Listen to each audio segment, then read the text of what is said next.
안녕하세요. 오늘은 현대미술론 2주차 수업을 시작하도록 하겠습니다.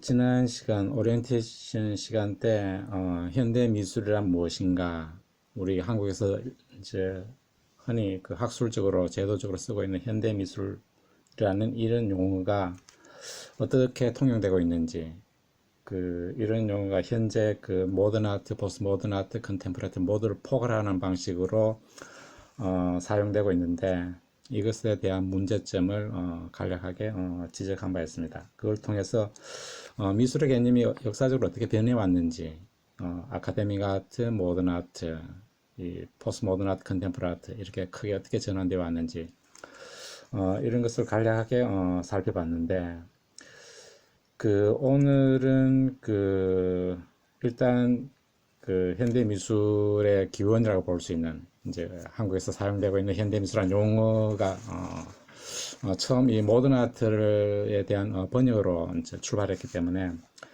이 모던 아트와 관련된 중요한 이론, 담론, 실천, 이런 것들을 살펴보도록 하겠습니다.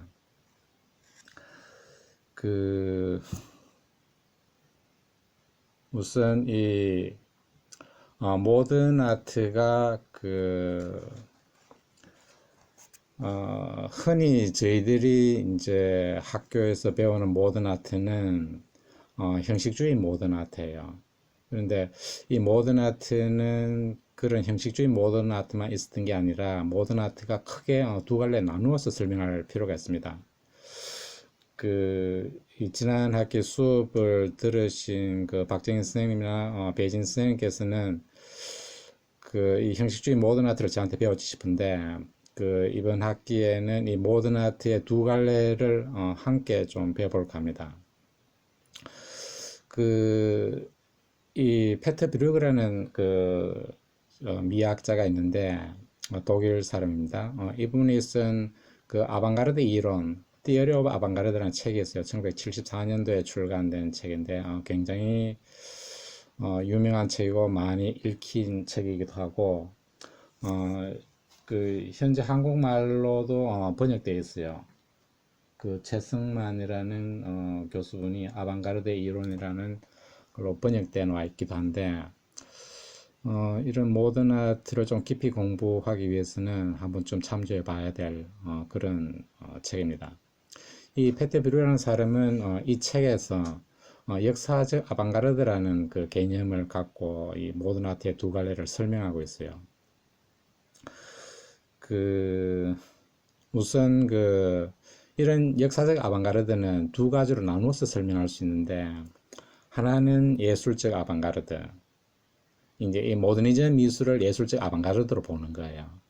이게 일반 미술 사학자들한테는 흔히 통용되는 겁니다. 모던 아트 하면은 예술적 아방가르드, 이렇게 연결을 시켜서 일반적으로 생각하고 있습니다. 그래서 엄밀하게 얘기를 하면은 제가 이제 모던 아트와 컨템포러리 구분해서 할 때는 이 컨템포러리 대립되는 것은 모던 아트 전체가 아니라 이 모던 아트의 특수한 갈래가 해당되는데, 여기서 저는 전문적인 그런 맥락에서 설명할 때는 항상 컨템포러리 대립되는 것은 형식주의 모던 아트라 이렇게 얘기하는데, 그렇게 사용하셔야 돼요. 이 모던 아트 전체가 이 컨템포러리 대립됐다고 얘기하는 것은 약간 어폐가 있습니다. 그래서 그렇지만 페트 브루그의 이론에 따르면은 이 모던 아트, 모더니즘 미술이라고 얘기하는 것은 이제 예술적 아방가르드를 지칭하니까 그런 맥락에서는 모던 아트와 컨템포러리 대립됐다, 이렇게 보셔도 됩니다. 그런 맥락에서 이제 이 예술적 아방가르드, 모더니즘 미술의 특징은 미술과 삶 혹은 미술과 사회를 철저하게 분리시킵니다. 그렇게 해서 이제 이 자율주의 미술이라는 게 등장하고, 미술이 자율성을 갖는다는 얘기는 지난 시간에 잠깐 언급했듯이 미술 외부 세계와는 상관없이 하나의 내적 논리에 의해서 미술이 계속 발전해 왔다는 그런 논리거든요. 그렇기 때문에 미술이라고 얘기하는 것은 외부 세계가 상관없다고 얘기하니까 외부 세계의 내용에 해당되는 거 이런 것들이 사상되어 버리고 형식만 남게 되는 거죠. 그렇게 해서 자율주의 미술은 불가피하게 형식주의로 가게 되어 있습니다. 이 형식만을 추구하게 됐을 때 그것은 또 불가피하게 형식의 어떤 그 조합에서 그 양산되는 심미적인 가치, 아름다움의 추구 이런 것과 불가피하게 결합이 되어서 미술이 발전할 수밖에 없어요. 그렇게 해서 이제 이 예술적 아방가르드, 모더니즘 미술은 미술이 사회와 분리됨으로 인해서 자율주의, 형식주의, 심미주의로 이렇게 됩니다. 그래서 예술가들은 새로운 형식을 창조하는, 창안해내는 사람이기 때문에 아티스트는 지니어스라는 그런 칭호를 받게 됩니다. 이러한 그 예술적 아방가르드, 모더니즘 미술은 양식적으로 이제 그 입체파에서 시작하죠. 입체파, 야수파에서 시작하게 되는데, 입체파의 대표적인 인물은 이제 피카소 혹은 브라크 이런 사람이 있죠. 그리고 야수파, 거의 이제 입체파나 야수파는 거의 동시에 시작되는데, 1906년, 7년 정도에서, 야수파의 대표적인 그 화가가 이제 마티스 이런 사람이죠. 이런 걸 이제 20세기 초반에 이제 이런 야수파, 입체파를 거쳐서 곧 추상 미술이 등장하게 됩니다. 대표적인 인물로서는 이제 칸딘스키, 말레비치, 몬드리안 이런 그 주요 화가들을 통해서 본격적으로 이제 그림이 완전히 추상으로 이렇게 가버리게 되는 거죠.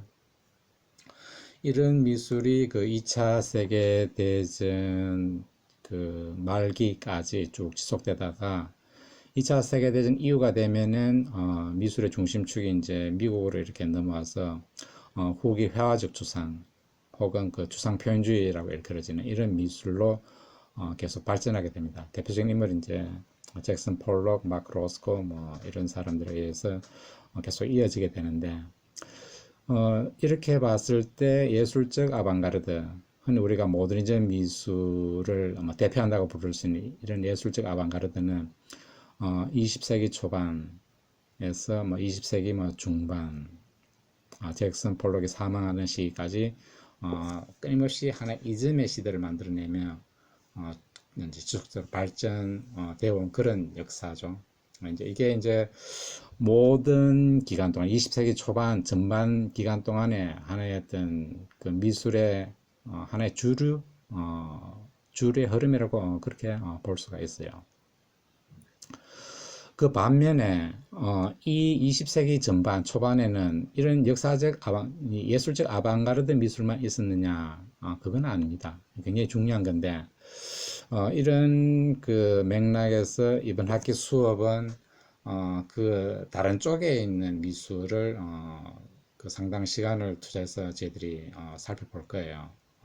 유심히 한번 들어보시면은 이 다른 쪽에 있는 이 정치적 아방가르드 미술이 어떻게 컨템퍼리 아트의 기원에 해당되는 미술로 이제 미술사학적으로 이제 간주될 수 있는지 이런 부분을 잘 짚어서 보는 게 굉장히 중요해요. 이거는 이제 이런 서구의 모던 아트가 어떻게 일본을 거쳐서 한국에 들어와서 한국에서는 이런 모던 아트의 여러 가지 관리가 어떤 방식으로 들어오고 어떤 방식으로 잊혀지고 어떤 방식으로 개선되는지 이 부분을 제대로 살펴보는 게 이제 한국 현대 미술 혹은 한국 근대 미술의 어떤 그 뿌리 이런 것들을 제대로 들여다볼 수 있는 그런 지점이 돼요. 하나의 기원점이 된다는 얘기죠.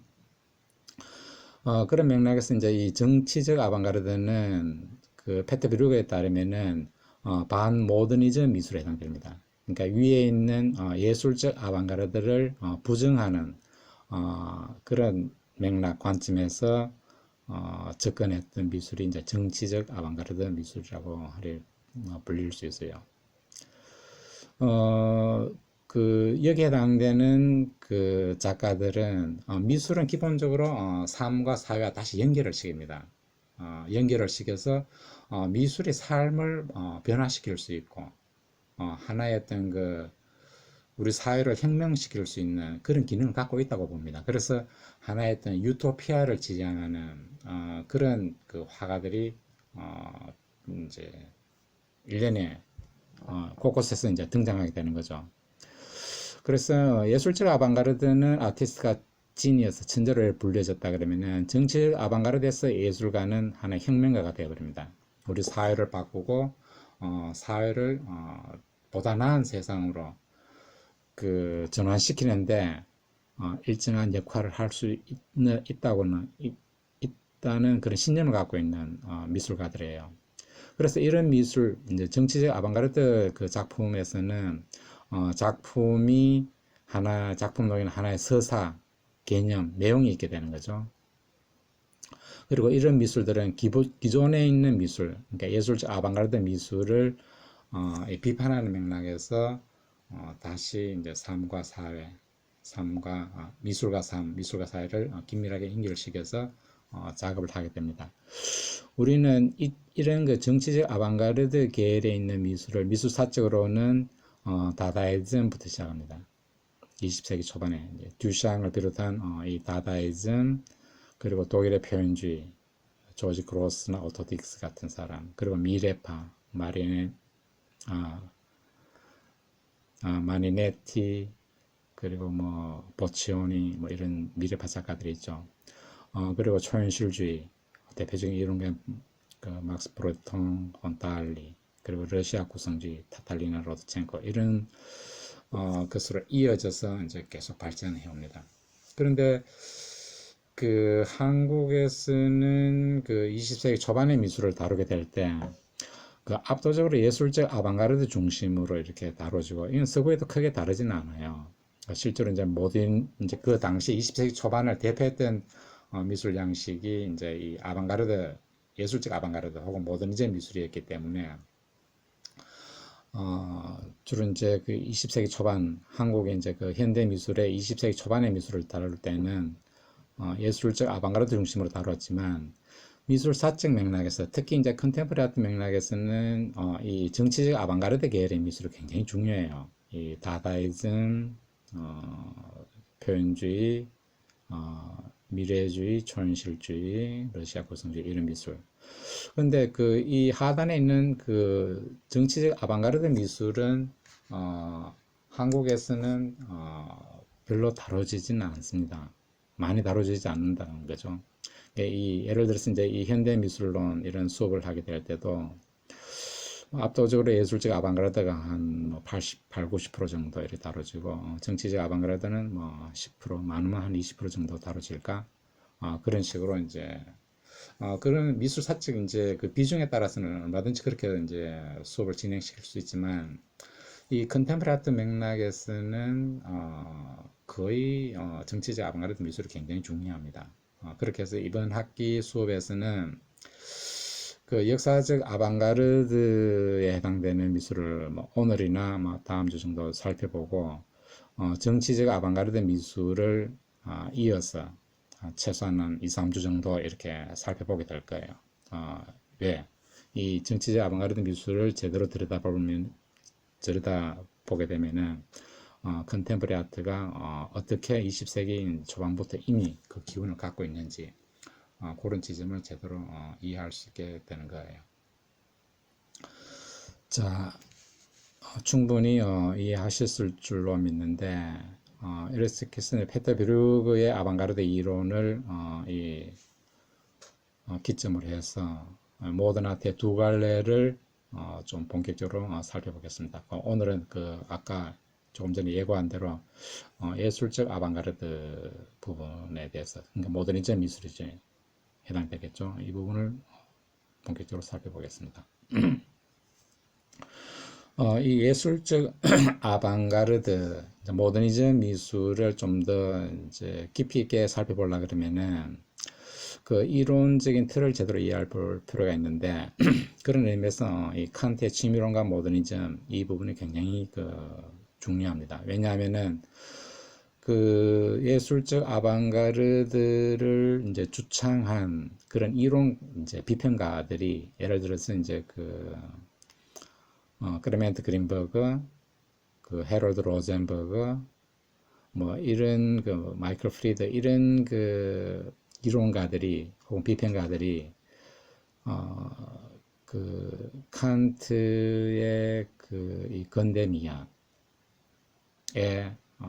뿌리를 두고 있기 때문에 그렇습니다. 그래서 좀 더 깊이 있게 이 예술적 아방가르드의 역사를 이해하기 위해서는 칸트의 건대미학, 특히 이제 치미론을 제대로 들여다보면 굉장히 도움이 될 거예요. 오늘 이 부분에 대해서 전반부에 좀 설명하도록 하겠습니다.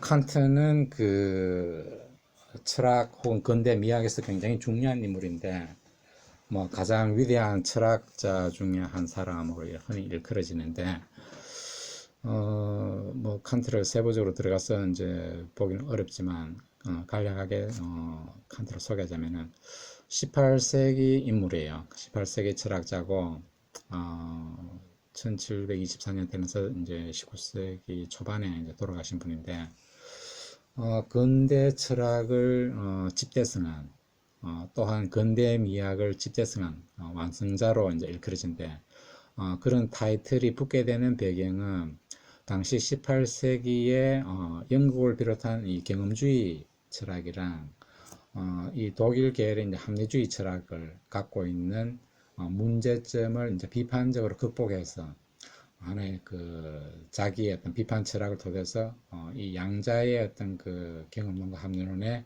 한계를 뛰어넘는 그런 철학자로 미술사적으로 이제 자리매김됨으로써 이제 위대한 철학자로 자리를 잡게 되는데 이런 칸트의 이제 근대 철학은 하나의 그 비판 철학이라고 이제 볼 수 있습니다. 그래서 칸트는 이런 비판 철학의 체계를 완성하기 위해서 세 권의 중요한 이제 그 책을 출간하게 되는데 첫 번째가 이제 순수이성 비판, 두 번째가 실천이성 비판, 세 번째가 이제 판단력 비판 이렇게 해서 이 세 권을 통해서 칸트는 자기의 비판 철학의 체계를 이제 완성해서 하나의 위대한 철학자의 어떤 반열에 오른 그런 그 철학자인데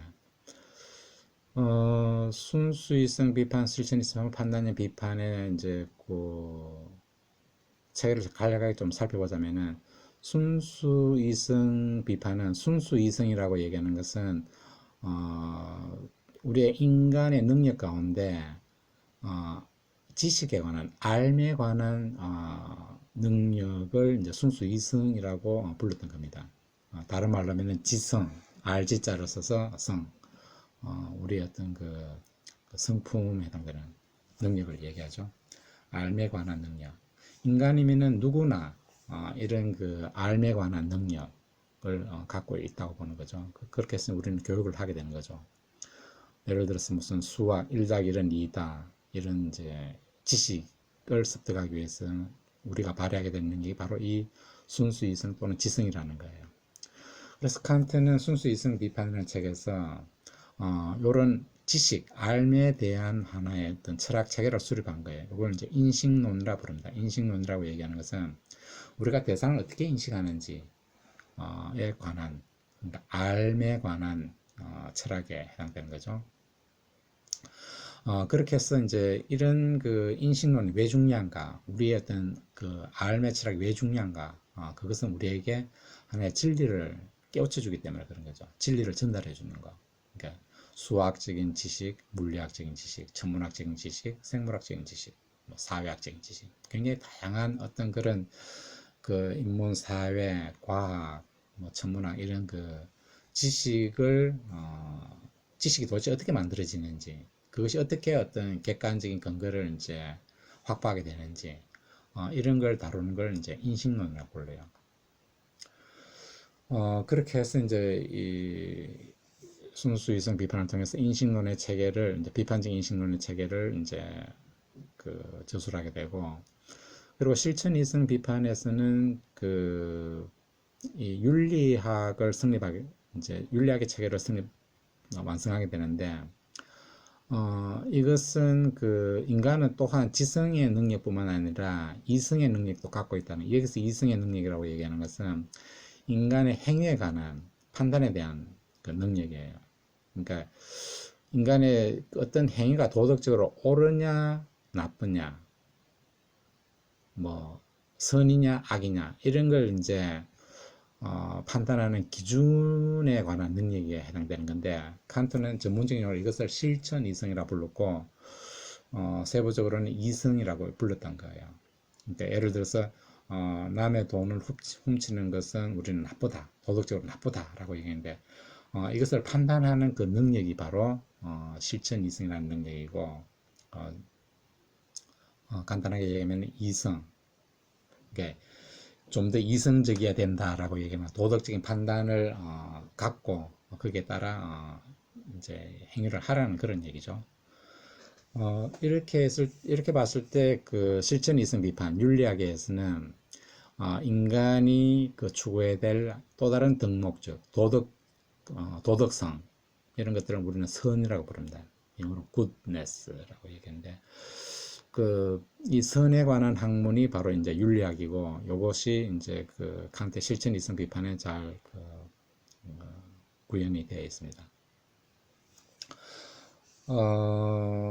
이제 그 학문에서 세 가지 중요한 그 하나의 어떤 가치를 추구한다 그러면은, 하나는 진리, 두 번째는 선, 세 번째는 아름다움에 해당되는 건데, 미에 해당되는 건데, 이 미를 다루는 학문도 칸트의 비판 철학 체계 속에서는 성립되어 있습니다. 그것이 바로 이제 판단력 비판, 1790년에서는 판단력 비판에 이제 구인이 되어 있는데, 판단력 비판은 그 두 부분으로 되어 있어요. 앞부분은 미학, 뒷부분은 목적론으로 되어 있는데, 이 목적론은 시대가 변함에 따라서 지금은 그 별로 그 철학사적으로 중요하게 다뤄지지는 않습니다.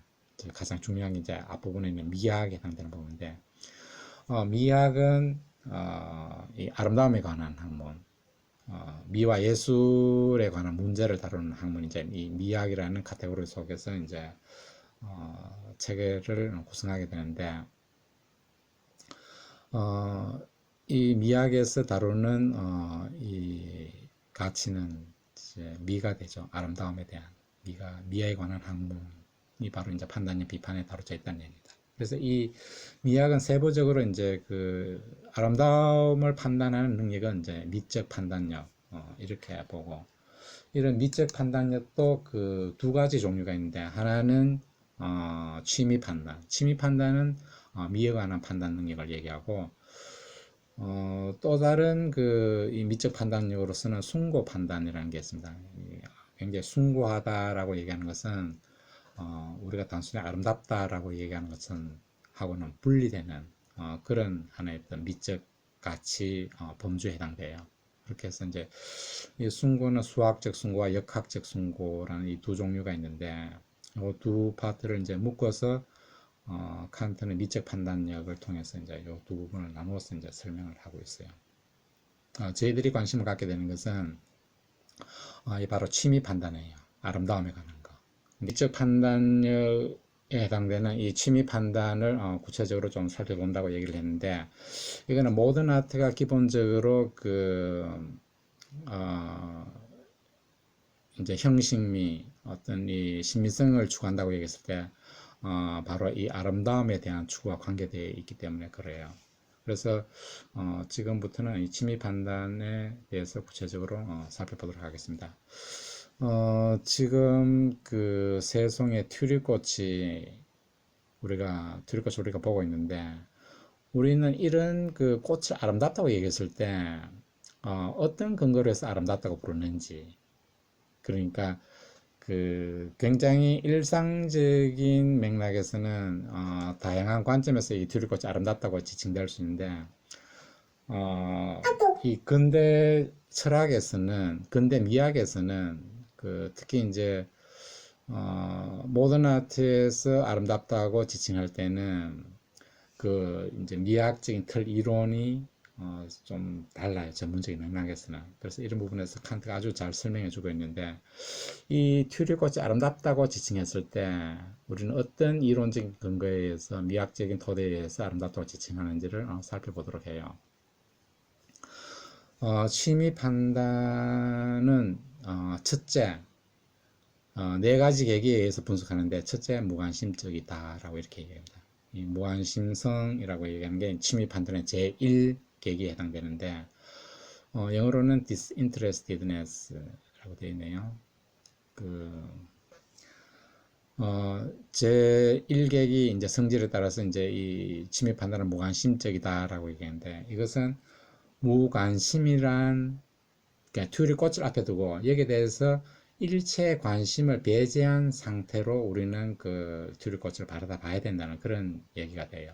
여기서 일체의 관심이라고 얘기하는 것은 지성이나 이성이나 감각의 관심을 모두 배제한 상태를 이끌게 됩니다.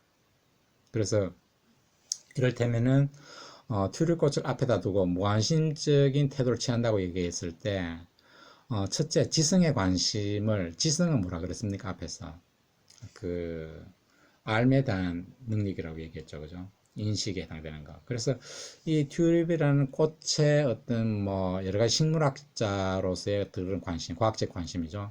이런 관심은 다 배제시켜야 된다는 거예요. 이 튤립 꽃이 보니까 이게 뭐 몇 년생이다, 뭐 암술과 수술의 형태는 어떻다, 여기에 대한 어떤 뭐 이 지식을 토대로 해서 판단을 내리는 거. 이건 이제 지성의 관심이라 해당되는데 이런 관심을 다 버려야 된다는 얘기죠. 그리고 이성의 관심. 이것은 이를테면은 선에 대한 관심이니까, 소유에 대한 관심과 연결되어 있을 수 있습니다. 이를테면은, 우리 어머니가 이 튜리꽃을 너무나 사랑했기 때문에, 이번 어버이날 때 나는 이 튜리꽃을 어머니한테 선물할 거야. 와, 너무 아름답지 않아? 우리 엄마가 너무 좋아하니까. 이런 관심에서 그 튤립꽃이 이런 그 관심을 갖고 있다가 보면 이런 관심은 실제로는 튤립꽃이 아름답다라고 이제 판단하는 취미 판단에는 이런 관심은 이런 관심 개입되었으면 안 된다는 얘기예요. 그렇게 해서 이성의 관심도 배제를 시켜야 된다는 거예요. 그래서 이성과 그 지성에 대한 관심 이외에도 감각의 관심까지도 배제한 심적 상태가 바로 이 무관심적이라는 얘기예요. 여기서 감각이라고 얘기하는 것은 튤립 꽃에 대한 향기, 이 감각이라고 얘기하는 우리 오감을 얘기합니다. 시각, 청각, 촉각, 후각, 또 뭐가 있죠? 예, 이 다섯 개의 이 감각을 를 통해서 이제 뭐 예를 들어서 이제 이 튤립의 향기가 너무 아름답지 않아? 향기가 너무 좋지 않아? 이런 관점에서 이제 튤립 꽃이 이제 아름다운 것으로 접근한다 그러면은 이것도 올바른 튤립 꽃의 아름다움을 판정하는 자세가 아니라는 거예요.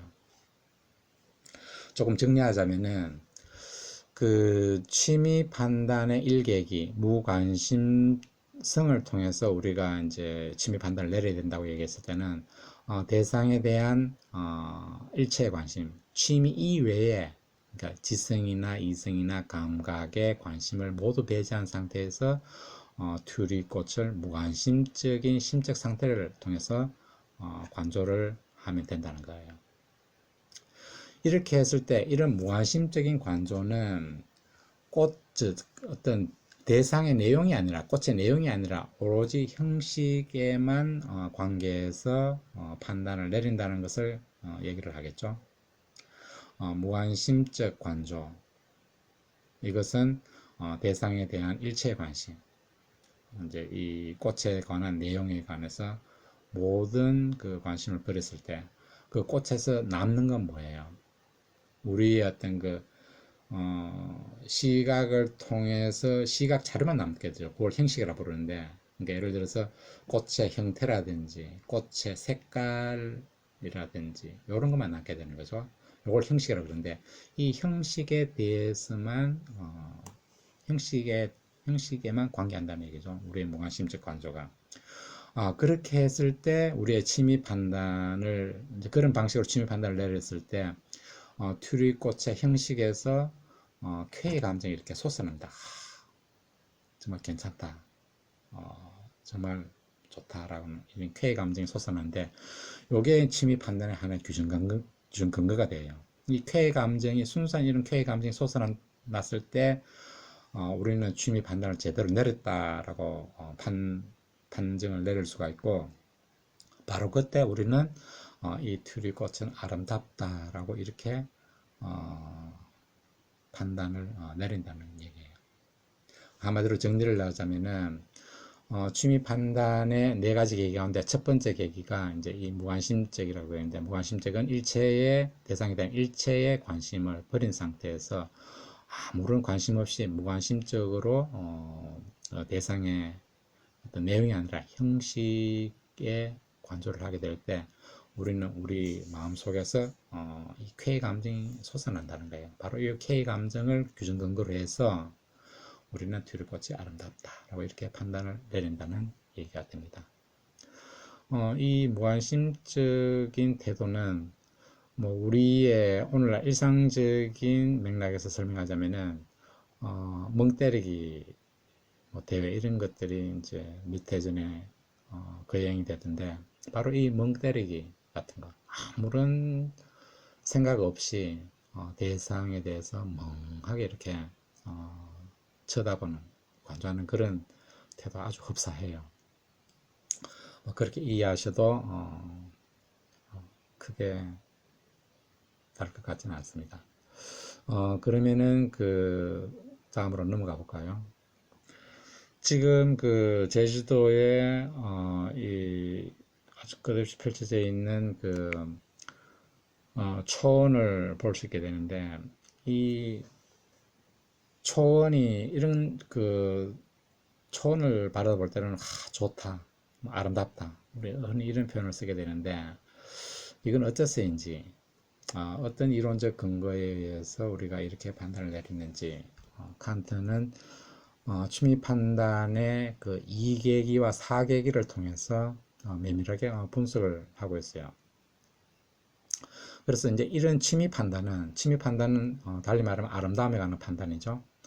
이 대상의 아름다움에 관한 판단은 그 판단이 불량과 양상에서 주관적인 보편성과 주관적인 필연성을 갖는다는 얘기가 돼요. 이제 이 주관적인 보편성과 주관적인 필연성이라는 말은 조금은 모순되는 그런 그 내용이기 때문에 조금은 설명할 필요가 있는데 보편성과 필연성이라는 것은 기본적으로 100%를 얘기해요. 그죠? 예를 들어서 무슨 1 더하기 1은 2다 라고 얘기하는 거 이거는 100% 보편성 같잖아요. 그죠? 그래서 하나의 지식이 성립이 되는 거잖아요. 그죠? 그렇게 해서 이제 1 더하기 1은 2다 라고 얘기하는 것은 그 하나의 그 과학적인 지식에 해당되는데 그것은 객관적인 보편성을 갖고 있어요. 그러니까 예를 들어서 사람을 죽이는 것은 나쁘다라고 얘기하는 거예요.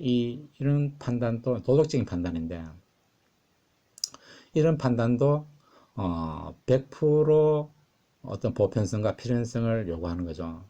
누구도 예외를 두지 않는다는 얘기가 됩니다. 그래서 이제 하나의 어떤 내 주관의 의지와 상관없이 객관적인 보편성과 필연성, 모든 과학적인, 사회과학적인 이런 그 지식이 요구하는 보편성은 모두 객관적인 보편성과 객관적인 필연성을 요구합니다. 그런데 유독 대상의 아름다움에 관한 판단, 즉 취미 판단은 이런 객관적인 보편성과 필연성을 요구하는 것이 아니라 주관적인 보편성과 필연성을 요구한다는 거예요. 굉장히 좀 독특한데 잘 이해하시는 게 중요합니다. 달리 말하면은 대상에 관한 아름다움 판단, 취미 판단은 객관적인 보편성은 요구할 수 없지만 객관적인 필연성을 요구할 수 없지만 각자의 주관의 호소에서 우리가 요구할 수 있는 주관적인 보편성과 필연성을 요구할 수 있다는 거예요. 그렇게 해서 이 취미 판단의 2계기와 4계기를 조금 살펴보려고 하는데 이 주관적인 보편성과 필연성이라고 얘기하는 것은 대상에 관한 일체의 개념으로부터 떠난 상태에서, 여기서 대상에 대한 일체의 개념이라고 얘기하는 것은 지성의 개념, 이성의 개념, 감각의 개념 혹은 감관의 개념으로부터 떠난 상태에서 요구되는 보편성과 필연성이다. 이렇게 보시면 되겠습니다. 뭐 예를 들어서 앞에 이제 그 제주도의 초원을 봤는데, 초원에 대한 녹색의 개념에 의한 인식 판단은 객관적인 보편성과 필연성을 요구를 하죠. 이것은 예를 들어서 앞에 있는 이 초원은 뭐 예를 들어서 녹색이다라고 얘기하는 것은 이 시각적인 자료에 의해서, 녹색이란 뭐냐? 이 정의 방식에 따라서 우리는 이 녹색을 달리 판단할 수 있는 우리는 근거가 없잖아요, 그죠? 그래서 이거는 인식 판단을 성립시키는 거죠. 초는 녹색이다라고 해서 이 객관적인 보편성과 필연성을 요구하고, 쾌적에 의한 감각 판단은 아무런 보편성을 요구할 수가 없죠. 이 반면에 예를 들어서 이 감각적으로 저 상쾌하다라고 하는 이 판단은 어떤 사람은 이 녹색이 쾌적하고 어떤 사람은 녹색이 쾌적하지 않는 그런 경우도 있습니다. 사람의 그 심리 상태에 따라서는. 그렇죠? 녹색에 관한 어떤 그런 판단이 반드시 좋은 쾌 감정을 유발시키는 건 아니거든요. 그래서 이 감각 혹은 감관에 의한 판단은 이 객관적인 보편성과 필연성을 아무런 보편성과 필연성을 요구를 할 수 없습니다. 그러니까 예를 들자면은 녹색 드레스는 어떤 여성은 굉장히 자기의 컬러라고 주장하면서 즐겨 입는가 하면은 어떤 사람 녹색은 굉장히 싫어합니다. 개인의 취향보다 다 다른 거죠. 이런 색에 대한 취향은.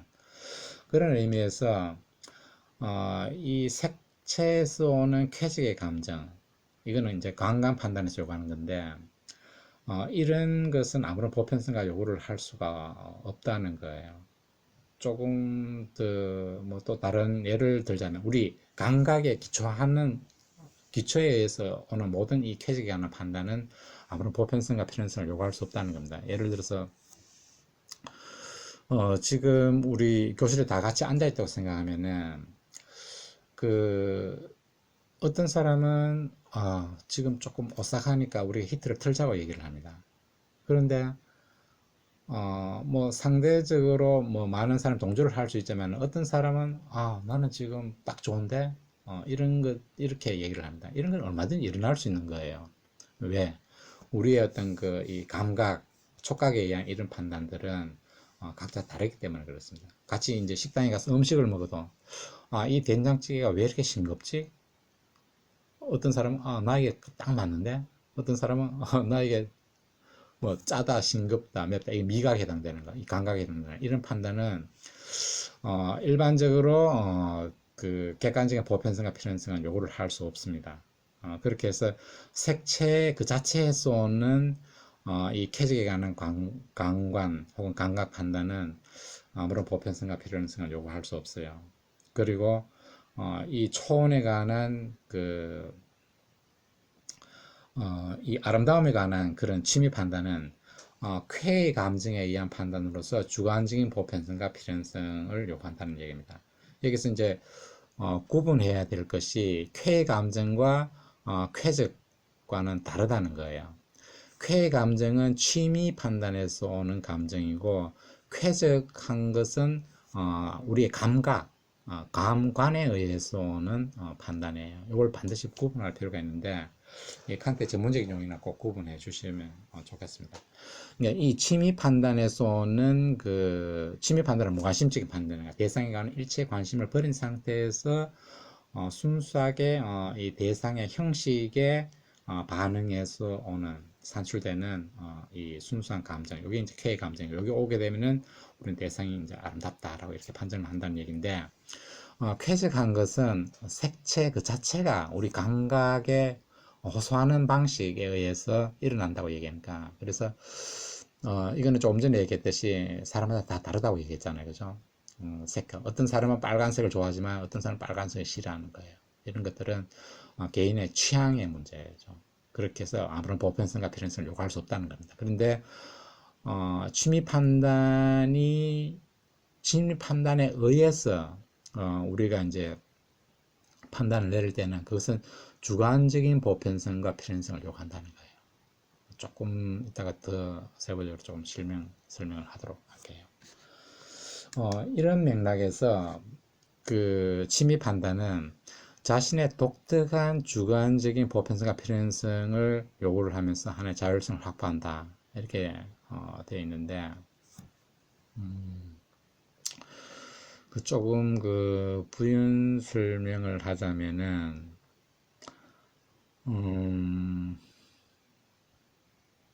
이 상호 주관성에 의해서 취미 판단은 이 주관적인 보편성과 필연성을 요구한다. 이렇게 볼 수 있는데, 이렇게 설명을 해볼게요. 그 인간은 누구나 이 아름다움에 관한 판단 능력, 취미라는 이 판단 능력을 갖고 있다고 보는 거예요. 그죠? 예, 이거는 부인할 수 없습니다. 그죠? 백인이나 뭐 이제 황인종이나 흑인도 모두 이 취미 판단 능력을 갖고 있는 거예요. 이렇게 봤을 때 내가 대상에 관한 일체의 관심을 버리는 무관심적인 방식으로 튜리꽃에 대한 오로지 하나의 어떤 내용을 사상시켜버리고 형식의 측면에서만 관심을 갖고 무관심적인 관조를 통해서 취미 판단을 내려서 쾌의 감정이 일어난다 그러면은 나는 다른 사람에게 내 주변에 있는 사람들한테 너도 나와 똑같이 무관심적인 판단을 내리게 되면은 무관심적인 관조에 의해서 취미 판단을 내리게 되면은 너도 나처럼 똑같이 쾌의 감정이 솟아나고 그 아름다움에 대한 판단을 내리게 될 거야 라는 것을 나는 누구에게나 보편적으로 요구할 수 있다는 거예요. 내 주관에 호소해서. 그래서 내가 이런 취미 무관심성에 의해서 내가 튜리꽃에 대해서 이렇게 판단을 내려서 쾌의 감정이 솟아났으니까 너도 나랑 똑같은 그런 이제 이 무관심적인 관조를 통해서 대상에 대해서 취미 판단을 내리게 되면 너도 마찬가지로 쾌의 감정이 일어날 거야 라고 하는 것을 나는 모든 사람에게 요구를 할 수 있을 거고 각각이 주관에 호소해서 너도 또 다른 너도 나처럼 똑같이 했을 때 쾌의 감정이 솟아나는 것을 내가 확인할 수 있다고 내가 확신하기 때문에 이것을 상호 주관성이라고 얘기합니다. 내가 내 주관에 호소해서 이렇게 쾌의 감정이 나듯이 너의 주관에도 나랑 똑같이 했을 때 너의 주관에 호소해서 똑같이 쾌의 감정이 일어날 거라고 나는 확신하고 있는 거예요. 이렇게 해서 상호 주관성에 각각의 주관성에 다 호소를 했을 때 나는 여전히 누구나 인류라 그러면은 취미 판단을 갖고 있는 누구나 대상에 대해서 무관심적으로 관조를 하게 됐을 때 쾌의 감정이 솟아날 것이라는 것을 요구를 할 수 있다는 거예요. 여기에 타당성을 부여하는 게 바로 주관적인 보편성과 주관적인 필연성이라는 거예요. 그 맥락을 좀 이해하시겠죠, 그죠? 그런 맥락에서 취미 판단은 주관적인 보편성과 필연성을 요구를 한다는 거예요. 그러면은 제 3계기로 넘어가서 설명을 해 보도록 할게요. 지금 그 아주 멋있는 그 노을의 장면을 보고 있는데 흔히 우리는 이런 노을을 이제 볼 때도 차를 타고 가다가 이런 노을의 전경을 보게 되면 잠시 이제 발길을 멈추고 차에 내려서 이 노을을 이렇게 아무런 그 생각 없이 이제 노을을 쳐다보면서 상념해졌기도 하고 아름답다라고 감탄하기도 하고 한동안 쳐다보면서 이제 발길을 돌리는 이런 경험을 우리는 누구나 갖게 되는데 왜 이런지 어떤 이론적 토대를 통해서 이런 그 장면이 아름답다고 우리가 판단을 하는지 칸트의 이론을 통해서 살펴보도록 할게요. 칸트는 그 취미 판단의 제3계기로서 목적 없는 한목적성이라는 개념을 제기를 해요. 이제 제3계기에 해당되는데 그래서 이제 취미 판단은 일체 목적, 지성, 이성, 이 감각 혹은 감관의 목적을 떠난 상태에서 대상의 한목적성의 형식을 판단하게 될 때 우리는 그 대상이 아름답다라고 이렇게 판단한다는 거예요.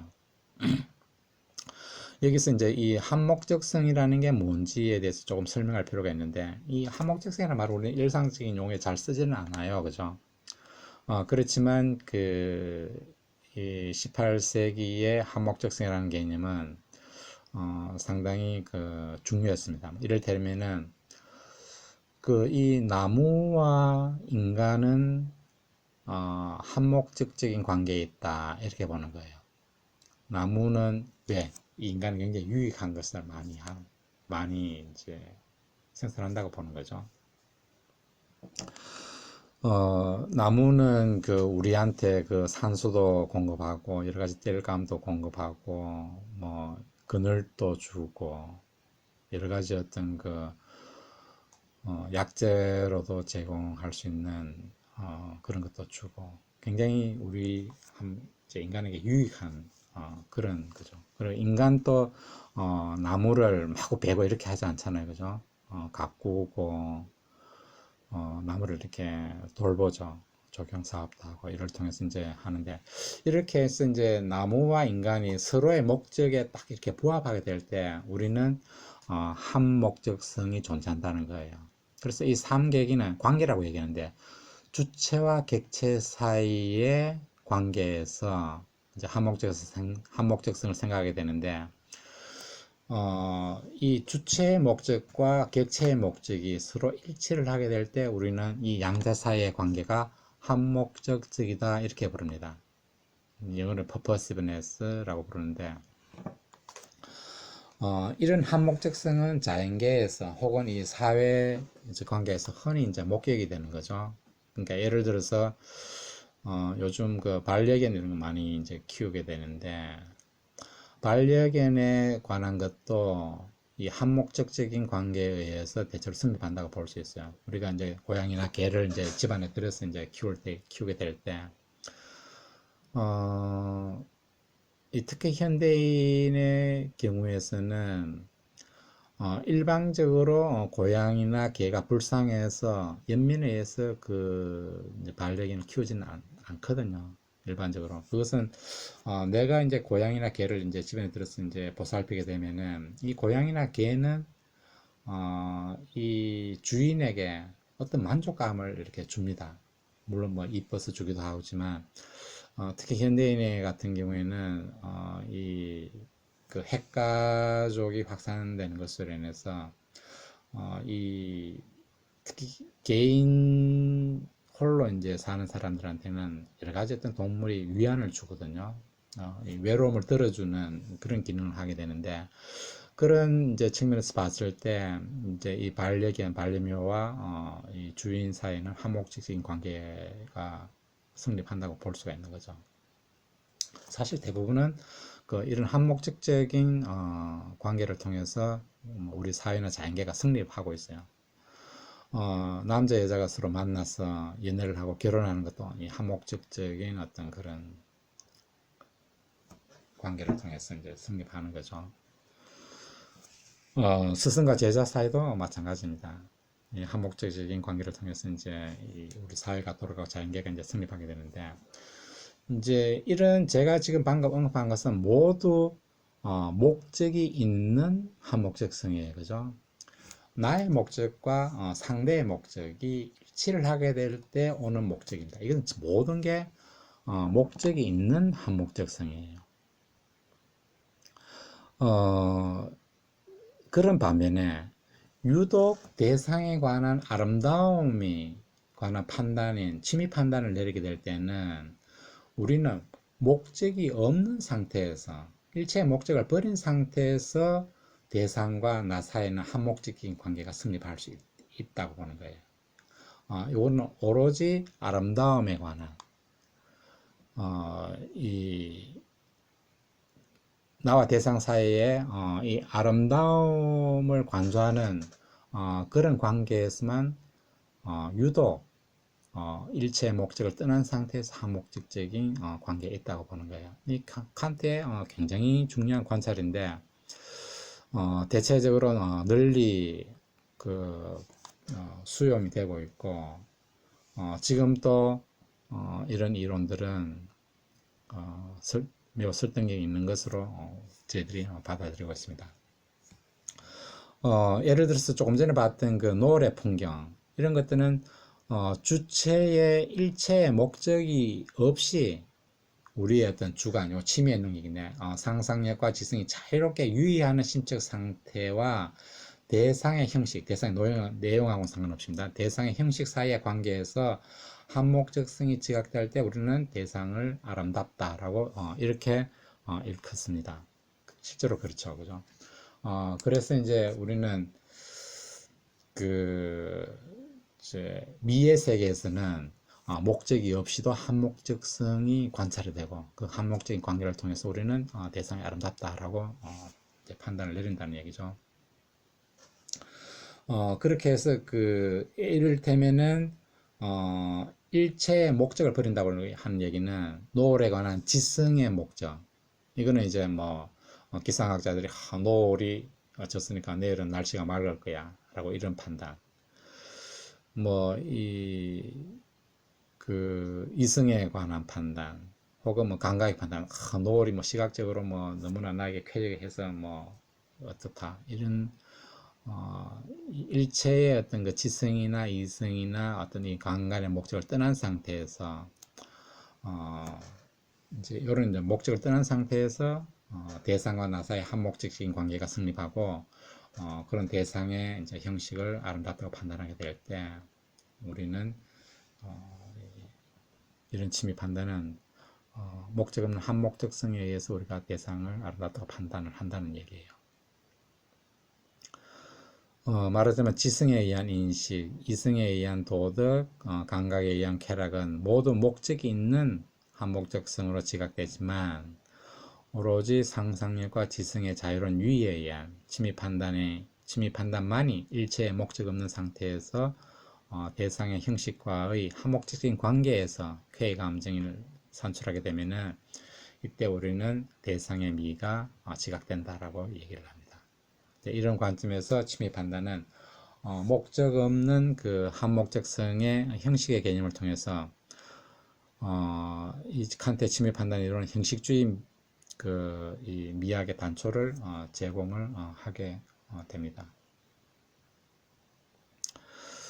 그 어느 정도 이해하셨는지 모르겠지만 이제 큰 틀에서 이제 칸트의 침입 판단이 요구를 하는 그 무관심성, 그리고 주관적인 보편성과 필연성, 목적 없는 한목적성, 이런 원리를 통해서 이제 그 미의 원리를, 취미 판단의 원리를 이제 그 설명을 해주고 있는데, 이런 칸트의 취미 판단의 그 원리가 그 훗날 그 모던 아트를 이론적으로 정초시킨 그린버그나 로젠버거 이런 그 비평가들에 의해서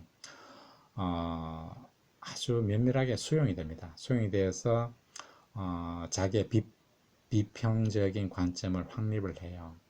그렇게 해서 그 지금 제가 설명해드린 칸트의 침입 판단의 이 네 가지 혹은 세 가지 원리를 제대로 이해를 하시고 이 그린버그의 비평 원리를 접하게 되면은 한결 쉽게 그리고 심도 있게 이해를 할 수 있게 되는 겁니다. 그러면은 그 1부는 그 여기까지 하고 그 2부에서는 이 그린버그의 모던 아트 비평관을 살펴보도록 그렇게 하겠습니다. 네, 수고하셨습니다.